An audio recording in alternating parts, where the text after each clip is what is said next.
Monsieur le Président. Bien, comme vous avez déjà signalé, votre intervention était vraiment quelque chose de profond sur la Pologne, ses alliances et ses adversaires, élites troublées et société en phase de questionnement. Vous avez bien analysé. Bien, dans ce sens-là, moi aussi, je vais intervenir sur la Russie face au flanc oriental de l'OTAN, entre guerre en Ukraine, recomposition géopolitique et fin des certitudes stratégiques.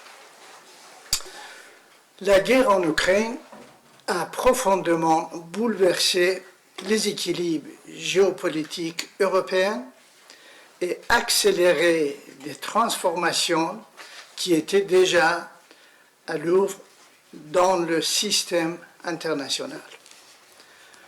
Plus qu'un simple conflit régional, cette guerre constitue un événement structurant qui remet en cause les fondements de l'ordre de sécurité établi en Europe depuis la fin de la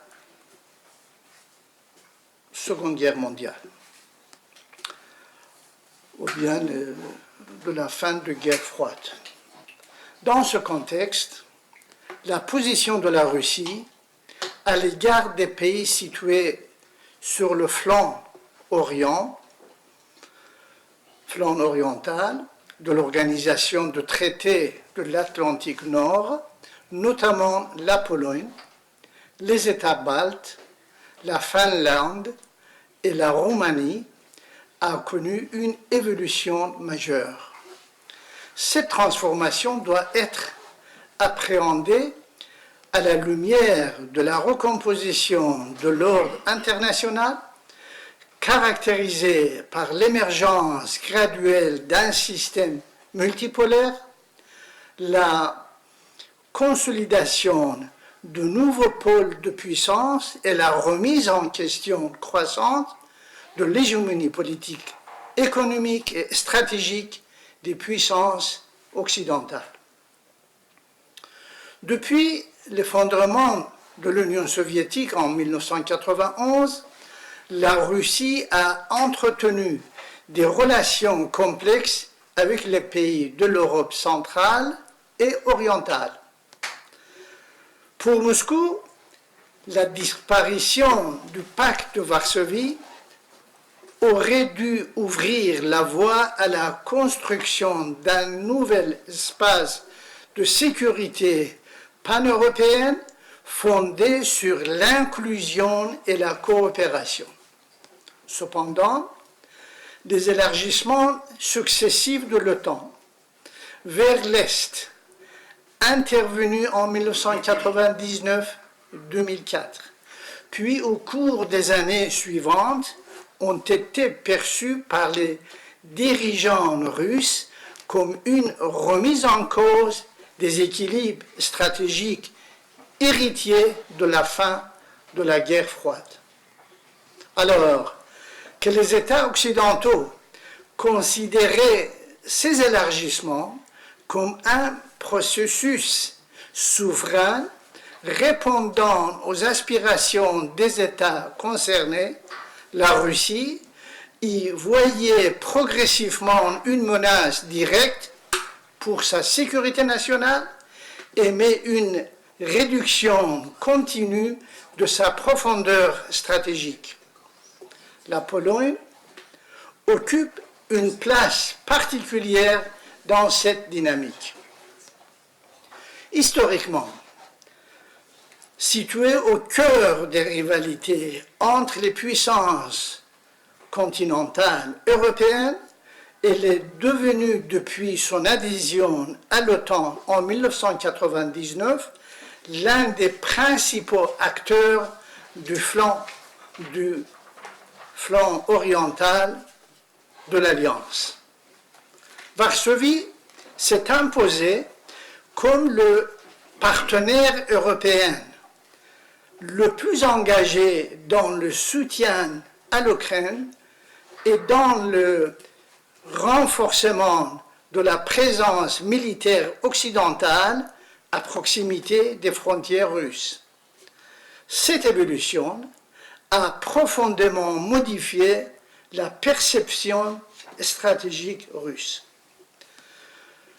Du point de vue de Moscou, la Pologne s'est progressivement imposée non plus comme un simple voisin allié de l'OTAN, mais comme l'un des piliers de la stratégie occidentale visant à contenir l'influence et les capacités de projection de la Russie.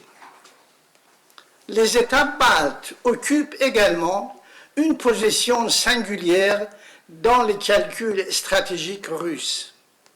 L'Estonie, la Lettonie et la Lituanie constituent aujourd'hui les territoires de l'Alliance atlantique les plus proches des principaux centres de pouvoir russes, notamment de Saint-Pétersbourg. Leur adhésion à l'OTAN en 2004 a été vécue par Moscou comme une étape supplémentaire dans l'avancée de structures politico-militaires occidentales vers ses frontières. Depuis le déclenchement de la guerre en Ukraine, ces États ont renforcé leur coopération militaire avec les États-Unis et accueilli des capacités militaires supplémentaires de l'OTAN. Dans le même temps, ils figurent parmi les gouvernements européens les plus critiques à l'égard de la Russie, ayant pour effet d'accentuer les tensions régionales. L'adhésion de la Finlande à l'OTAN en 2023 et celle de la Suède en 2024 constituent un autre tournant majeur. Pendant plusieurs décennies, la Finlande avait incarné un modèle de neutralité pragmatique permettant de maintenir des relations relativement stables avec Moscou, tout en demeurant pleinement intégré aux structures économiques occidentales. La décision d'Helsinki de rejoindre l'Alliance atlantique a considérablement modifié l'environnement stratégique de la Russie en doublant pratiquement la longueur de sa frontière terrestre directe avec l'OTAN. Cette évolution est interprétée par les responsables russes comme une conséquence directe de la guerre en Ukraine, mais également comme un élément révélateur de la détériorisation durable des relations entre la Russie et l'Occident. Au-delà de ces considérations régionales, l'évolution de la position russe doit être replacée dans le cadre plus large du basculement international en cours. La guerre en Ukraine n'a pas seulement opposé la Russie à l'Ukraine, elle a également accéléré la fragmentation du système international. Alors que les États-Unis et leurs alliés européens ont cherché à isoler Moscou sur les plans diplomatiques, économiques et financiers, une grande partie du monde non occidental a adopté une position plus nuancée. Des puissances telles que la Chine, l'Inde, le Brésil, l'Afrique du Sud ou encore plusieurs États du Moyen-Orient ont refusé de s'inscrire pleinement dans la logique de confrontation compromise par les puissances occidentales. Cette situation a conduit les dirigeants russes à renforcer leur stratégie de diversification géopolitique.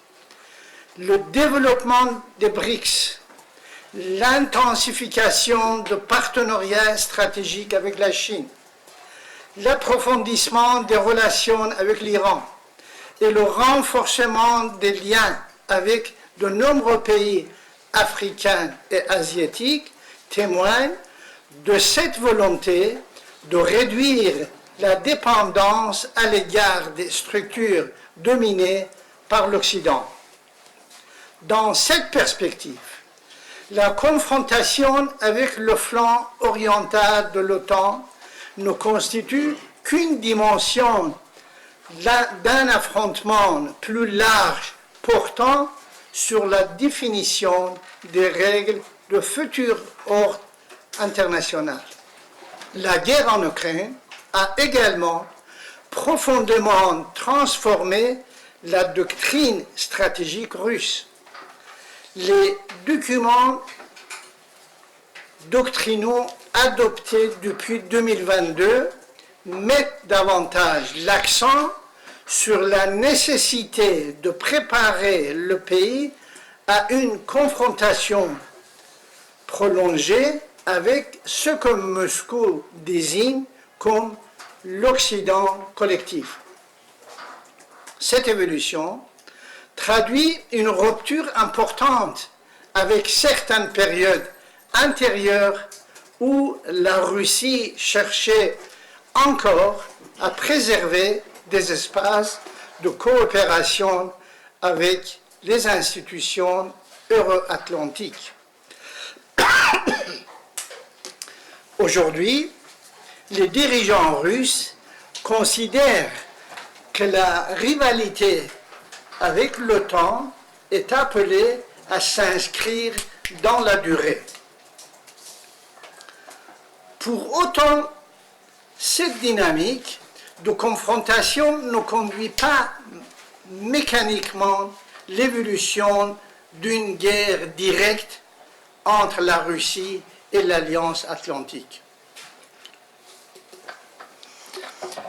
Les importantes capacités nucléaires stratégiques dont disposent les deux puissances continuent de fonder un équilibre de la dissuasion qui limite à ce stade le risque d'un affrontement militaire ouvert.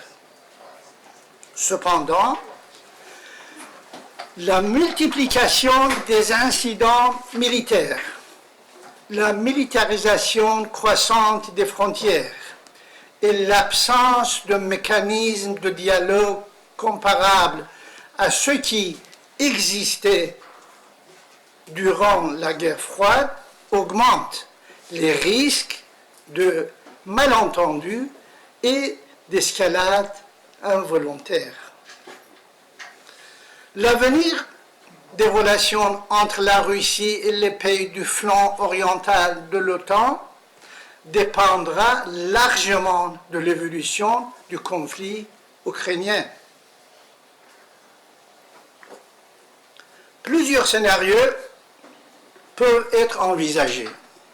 Le premier serait celui d'un conflit gelé débouchant sur une nouvelle ligne de division durable en Europe. Le second verra l'émergence progressive d'un compromis politique permanent, une réduction graduelle des tensions. Un troisième scénario, plus préoccupant, serait celui d'une extension de la confrontation et d'autres espaces stratégiques, notamment la mer Baltique ou la région de la mer Noire. Au-delà de ces hypothèses, une question fondamentale demeure.